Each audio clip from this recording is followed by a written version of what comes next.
Boa noite, amados irmãos. Estamos aqui mais uma vez reunidos no nosso DIP e hoje eu quero compartilhar com cada um de vocês uma palavra a respeito de conselhos práticos que podemos assim receber, mais precisamente do apóstolo Paulo, para dias como esses que estamos vivendo, dias em que necessitamos de cada vez mais de estarmos atentos à voz de Deus e estarmos crescendo e não regredindo ou diminuindo, se possível, em relação ao nosso relacionamento com o Pai.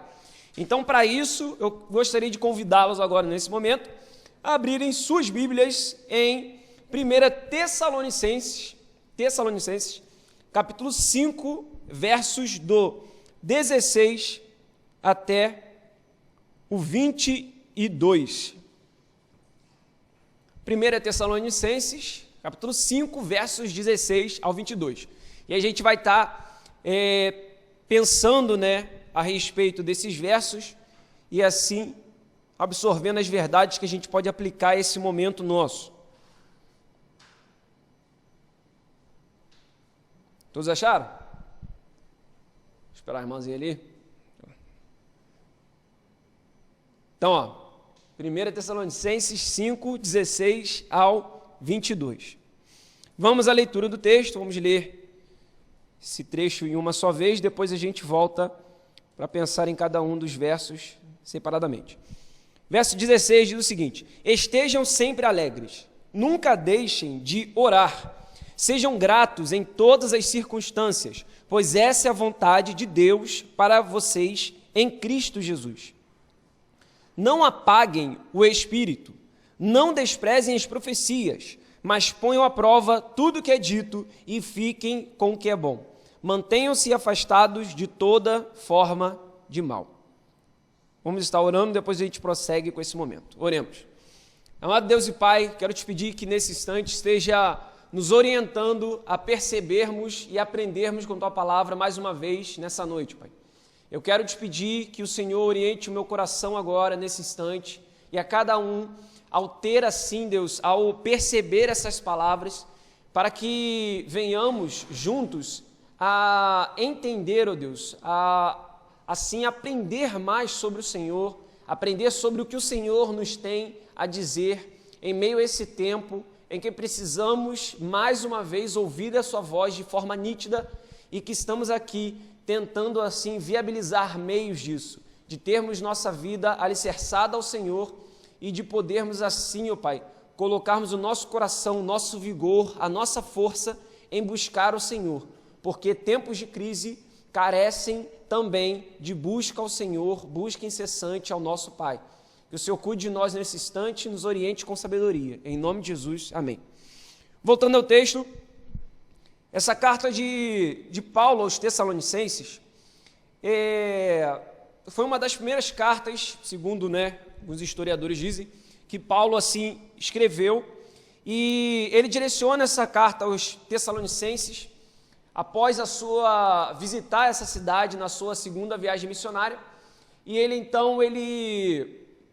escreve a esses irmãos. E se você pegar o início da carta de 1 Tessalonicenses, você vai perceber que Paulo faz uma série de elogios àquela igreja, diz uma série de coisas que ele, tinha como um valor a ser destacado em meio àquele povo, aquela congregação ali de Tessalônica. E ele, continuando, ele começa a falar mais à frente, partindo ao final da carta, sobre alguns assuntos a qual ele já queria tratar, por isso ele escreveu aquela carta. E aí ele chega ao capítulo 5, e nessa parte, já finalizando o capítulo 5, é a qual a parte que a gente se prendeu. Paulo traz uns conselhos práticos, conselhos finais, que ele deixa nesse primeiro momento de escrita dirigida àquele povo, sobre o que ele gostaria de compartilhar. E dentre os textos, os versículos que a gente leu, o que eu quero destacar primeiramente é o sejam alegres, versículo 16. A primeira coisa que a gente observa aqui nesse trecho é Paulo dizendo àqueles irmãos: estejam alegres, sejam alegres, estejam sempre alegres, regozijai-vos sempre. E quando a gente olha o apóstolo Paulo dizendo isso, a gente vê algo importante para nós nessa caminhada do cristianismo. Algo importante em saber que a gente precisa dessa alegria constante no nosso coração. Isso não quer dizer que a gente não vai sofrer, ou que a gente não vai ter coisas que entristeçam a nossa alma, que entristeçam o nosso coração. Mas nós precisamos entender que existe em nós a alegria em Cristo Jesus. Existe em nós essa alegria que vem dos céus e é além daquilo que a gente vive aqui na terra. Eu sei que a gente passa por momentos difíceis e estamos em um momento difícil. Muitos não sabem o que vai acontecer. E eu digo muitos não sabem, mas na verdade ninguém sabe. Mas eu me refiro a esses muitos tentando delimitar na parte do todo, porque muitos sofrem e assim tem esse pavor e esse desespero por aquilo que pode nos acontecer. Sabe, quanto tempo irá durar isso? Quanto tempo a gente vai ficar vivendo sobre esse regime, sobre esse isolamento? Quanto tempo mais a gente vai viver com os nossos serviços diminuídos assim, né? Naquilo que se pode fazer? Quanto tempo mais passaremos por isso? Quantos mais terão que enfrentar desempregos, perdas, um racionamento de determinada coisa, de determinado produto ou serviço? Sabe, coisas que afligem o nosso coração, que trazem desespero para a gente. Mas quando olhamos para os céus, e aí então nós conseguimos visualizar aquilo que enche a alegria o nosso coração. A saber que não é aquilo que está aqui que alegra a nossa alma, mas é aquilo que está nos céus. A saber que não é, a nossa alegria não está firmada nesta terra e nesse plano ao qual vivemos, mas a nossa alegria está nos céus, nas mãos do Senhor. Então sejam sempre alegres. O salmista ainda, no Salmo 28, verso 7, vai dizer: o Senhor é a minha força e o meu escudo. Nele o meu coração confia e dele recebo ajuda. Meu coração exulta de alegria e com o meu cântico lhe darei graças. O meu coração confia e dele recebo ajuda. Meu coração exulta de alegria. Assim como era o coração do salmista a escrever desse salmo, que assim venha a ser o nosso coração, a perceber que a nossa alegria, a exultação do nosso coração está no Senhor. E o apóstolo Paulo, ele continua, e no verso 17, vem um trecho da Bíblia que eu sempre me agradei muito ao ler esse texto. Sempre foi um texto que eu tive um grande carinho, talvez porque é pequeno e foi o primeiro versículo que eu decorei, mas eu sempre tive um grande apreço por ele. E a 1 Tessalonicenses 5,17, essa sequência que estamos lendo, e diz: orai sem cessar, orai sem cessar, orai continuamente. E quando a gente vê isso, a gente observa que existe uma necessidade do cristão em ter um relacionamento constante com o Senhor. E não só ter esse relacionamento constante, seja através de um convívio de louvores e de convívio com a igreja, de amor ao próximo e amor a Deus, mas uma vida também de oração. Porque a oração nos possibilita alcançar muitas coisas. A oração foi aquilo que Deus nos presenteou para que consigamos, através dela, alcançar o Pai de uma forma, sabe, a clamar por Deus misericórdia. Através da oração nós podemos obter cura, é o que a gente vê com Tiago 5, versículo 16, dizendo: portanto, confessem os seus pecados uns aos outros e orem uns pelos outros para serem curados. A oração de um justo é poderosa e eficaz. Ou seja, a nossa oração, cara, ela tem um poder de curar. A gente está distante um do outro, a gente está distante das realidades, mas nós não estamos impedidos de orar.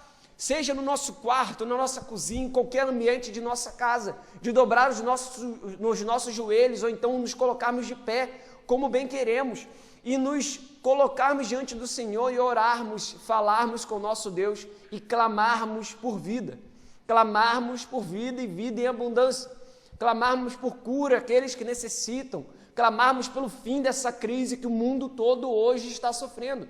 A gente precisa ter a responsabilidade de dedicar vida em oração, de colocar os nossos joelhos dobrados diante do Senhor, rendido aos pés do Senhor e orar ao nome de Deus, clamando para que Ele intervenha ao nosso favor, intervenha em meio a essa situação. É dessa forma que precisamos passar por esse momento, nunca deixando de orar, orando incessantemente, orai sem cessar. É isso que a gente precisa nesse momento. Além de estar alegre, de ter a vida em oração. Uma vida que está ligada a Deus todos os dias, todos os momentos. Continuando, depois ele segue no verso 18 e ele diz o seguinte: sejam gratos em todas as circunstâncias, pois essa é a vontade de Deus para vocês em Cristo Jesus. Sejam gratos em todas as circunstâncias, pois essa é a vontade de Deus para vocês em Cristo Jesus.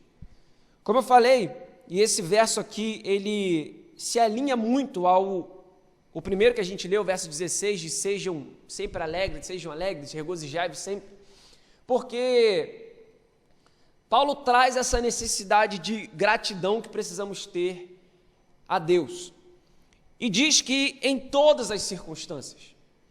O apóstolo Paulo é de conhecimento de todos nós, ele foi alguém que, ele não teve uma vida, ministerial, uma vida com Deus, que foi uma vida repleta de regalias. Ele não foi alguém que estava acostumado somente com aquilo de bom e de melhor, alguém que talvez, por essa ideia que muitos acabam cometendo, e esse erro, ao pensar que parece que ao estarmos com Deus, todos os problemas são assim devastados e tirados do nosso meio, mas na verdade não é isso. Os problemas virão e eles vão alcançar, seja o rico ou o pobre, seja aquele que tem ou que não tem, seja aquele que está aqui ou está lá, mas os problemas nos alcançam. Mas a questão é, o cristão, o verdadeiro cristão, e nós nesse momento precisamos ter isso, é a gratidão a Deus. É através da gratidão que a gente vai conseguir olhar para os momentos de dificuldade e a gente vai conseguir ter alegria no nosso coração.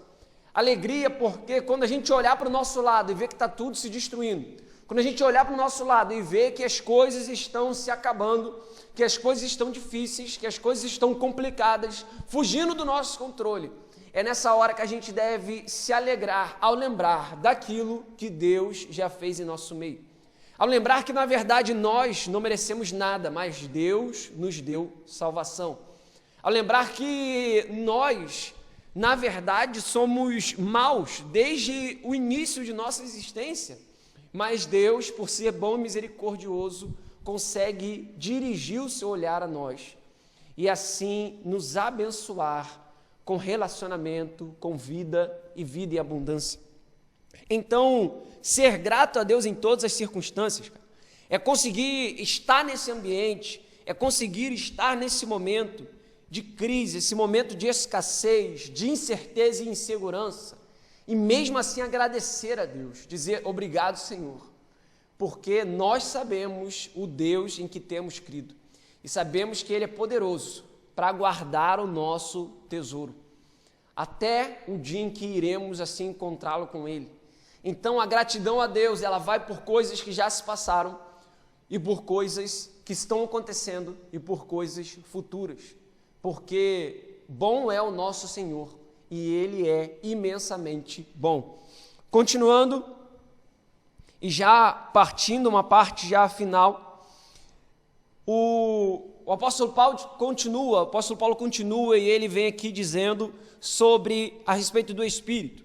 E ele diz, não apaguem o Espírito.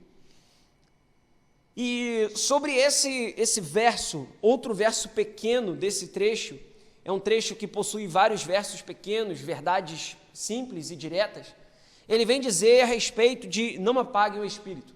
E quando ele fala de não apaguem o Espírito, ele traz, essa questão de o Espírito Santo do Senhor está em nós. Mas o que nós temos feito com o Espírito? Será que nós temos alimentado esse Espírito, Não é questão de você matar o Espírito em você, de você extinguir ele, mas da gente enfraquecer esse Espírito Santo do Senhor. O Espírito está em nós e precisamos nos alimentar com a palavra do Senhor e tornar esse Espírito forte e vivo para guiar a nossa vida de acordo com a vontade de Deus Pai. Então, não apagar o Espírito seria como esse apelo do apóstolo Paulo, tanto aos Tessalonicenses, e aqui eu trago de volta esse chamar dele e compartilho nossas vidas também, é a necessidade que temos de não afastar o Espírito Santo de nós, de não impedi-lo de alguma coisa, mas de deixá-lo que haja livremente em nosso meio, de deixar que o Espírito Santo se mova em nós, realizando a vontade de Deus em nosso meio, nos ajudando a agradar o coração do Pai, ao invés de agradar corações apenas humanos ou o nosso próprio ventre, mas de permitir que o Espírito Santo do Senhor realize a vontade de Deus em nosso meio. Depois ele vem ao verso 20 e 21, que se complementam, e diz o seguinte: não desprezem as profecias, mas ponham à prova tudo o que é dito e fiquem com o que é bom.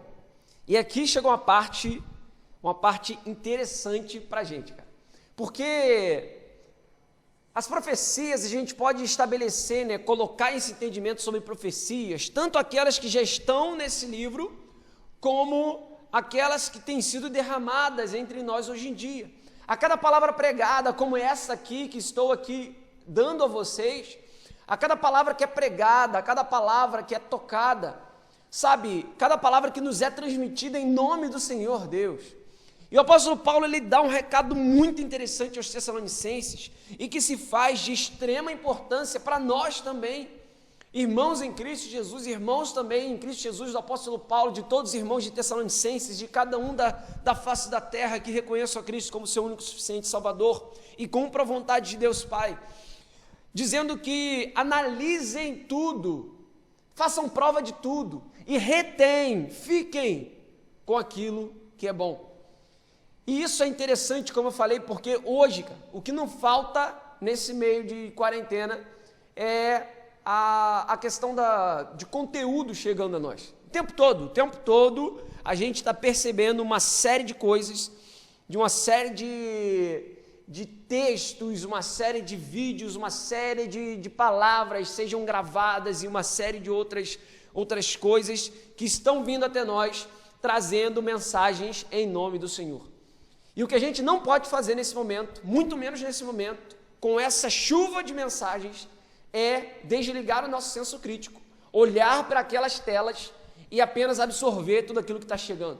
Mas precisamos analisar tudo e reter o que é bom.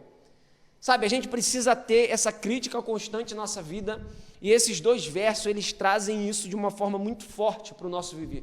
Nós, como cristãos, cara, não podemos abandonar o cérebro e a racionalidade que Deus nos deu. Se Deus nos deu a possibilidade de pensar, não é porque Ele colocou um desafio para nós mesmos. Eu coloquei a capacidade de pensar, mas aqueles que quiserem vir a mim terão que largar isso que eu mesmo os dei. Não, a questão é que nós podemos sim chegar a Deus Pai, a Cristo Jesus, e mesmo assim, com a nossa razão em mãos.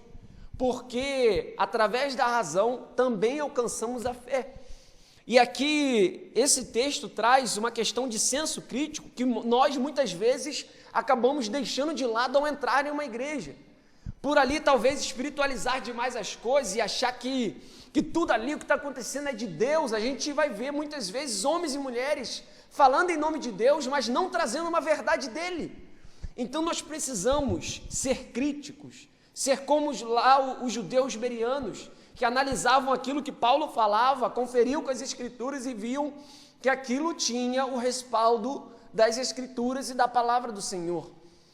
Então, carecemos ainda mais nesse momento de avaliar tudo que está sendo nos entregue, sabe? E não limite isso apenas à questão desse âmbito de igreja, mas qualquer outro tipo de conteúdo que você absorver, cara, seja através de outras literaturas que não sejam cristãs, seja através de de filmes, de outras músicas e de tantas outras formas que temos hoje de obter algum tipo de conhecimento ou cultura, que venhamos analisar tudo, e reter o que é bom.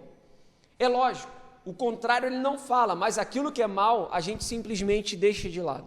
Mas o que é bom a gente traz para a gente.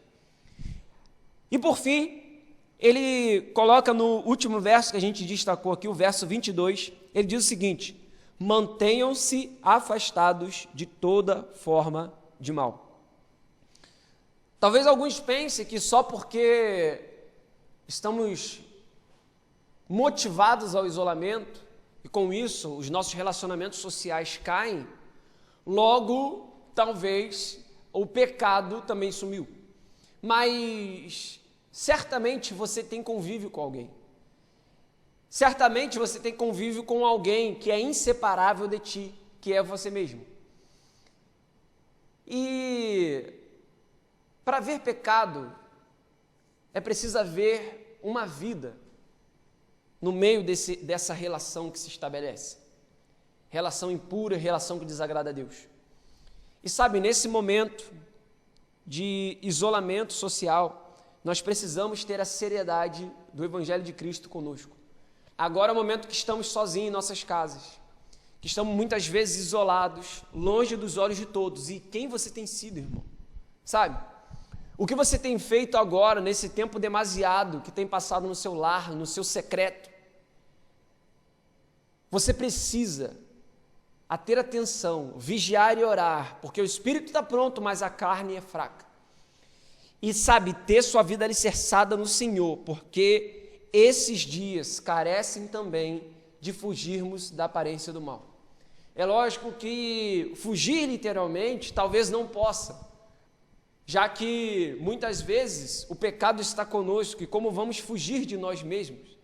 Mas fugir da aparência, fugir daquilo que já nos parece mal, sabe? Quando a gente ver uma coisa, quando a gente perceber que algo já está estranho, já é o momento da gente sumir dali, já é o momento da gente sair de frente daquele computador, já é o momento da gente sair, tirar aquele fone do ouvido, já é o momento da gente desligar aquela televisão, da gente fechar aquele momento, porque não é interessante para nós, para o nosso crescimento. Mas a palavra do Senhor, essa sim, é forte e firme, e essa nos traz vida.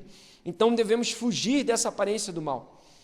E este é o último verso ao qual eu destaquei desse trecho do apóstolo Paulo. Depois ele continua com umas saudações finais e encerra esta primeira carta.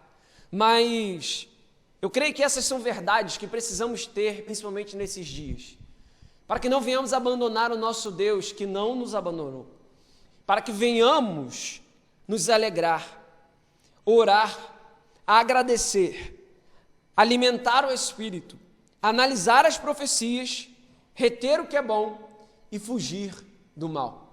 É dessa forma que certamente iremos agradar o coração do nosso Deus. É dessa forma que certamente vamos louvar e engrandecer a Jesus Cristo e vamos nos tornar fortes mesmo em período de escassez. Eu quero orar pela tua vida agora, encerrando esse momento, e pedir pela sua vida, pedir pelo nosso país, pelas nossas famílias. Oremos. Amado Senhor Deus e Pai, eu quero te agradecer pela tua bondade conosco. Eu quero te agradecer porque o Senhor é muito bom para conosco. E que assim como nós vimos agora, nesse momento, através da palavra do apóstolo Paulo aos Tessalonicenses, e que trazemos como prática nossas vidas, que venhamos, ó Deus, ter um coração disposto a obedecer essas verdades estabelecidas pelo apóstolo, que venhamos ter, ó Deus, um coração desejoso de assim seguir essas instruções e recomendações, esses conselhos finais, para que venhamos ter uma vida de intimidade com o Senhor, para que, Senhor Pai, que venhamos conseguir, mesmo em meio a tantos que choram, mesmo em meio a tantos que se entristecem por desespero, por não saber o que vem, que venhamos ser alegres, porque sabemos que a nossa esperança está no Senhor, que venhamos orar sem cessar e ter a oração como essa ferramenta principal de nossa vida, que venhamos ser gratos a Deus, mesmo que agora pareça, a olhar de muitos, que não temos motivos para agradecer e apenas para reclamar, mas que venhamos nos colocar diante do Senhor e agradecer por tudo de bom que o Senhor já derramou, derrama e ainda derramará sobre nossas vidas. Que venhamos, ó Pai, assim analisar as coisas que nos estão sendo entregues e reter o que é bom. Que venhamos permitir que o Espírito Santo do Senhor haja em nosso meio e que venhamos, ó Deus, fugir da aparência do mal, para que de modo algum venhamos nos corromper com as coisas desse século, mas que venhamos, mesmo em meio a esse momento, a essa crise, a essas incertezas, nos manter firmes, fortes, sempre abundantes na obra do Senhor. Que venhamos ser constantes no Senhor Deus, com os nossos olhos erguidos para os céus, olhando ao nosso Senhor Deus e Pai, e a Jesus Cristo, nosso Rei, sabendo que a nossa vitória já nos é garantida em nome de Jesus. Que o Senhor cuide do nosso país, que o Senhor, ó Deus, cuide do teu povo nesse instante, cuide de nossas famílias, nossas vidas, nossa saúde, nossas crianças, nossos idosos e todos os que compõem a nossa nação. Que o Senhor abençoe-os cada um, Deus, abençoe-os grandiosamente, dê saúde, dê inteligência e sabedoria aos governantes para saber lidar com essas situações, esse desafio gigante que se ergue. Que venhamos, ó Deus, ter os nossos corações e os nossos joelhos dobrados mediante o Senhor, clamando por vidas, clamando por cura e clamando, Deus, para que o Senhor nos ajude a vencer essa grande dificuldade desse vírus que hoje assola a nossa nação e não só o Brasil, mas o mundo inteiro. Que Senhor Deus, que o Senhor venha a ser honrado e glorificado através de nossas vidas. Esse é o nosso pedido, que o Senhor cuide de nós, em nome de Jesus, tenha misericórdia de nós. É o que pedimos e agradecemos. Amém.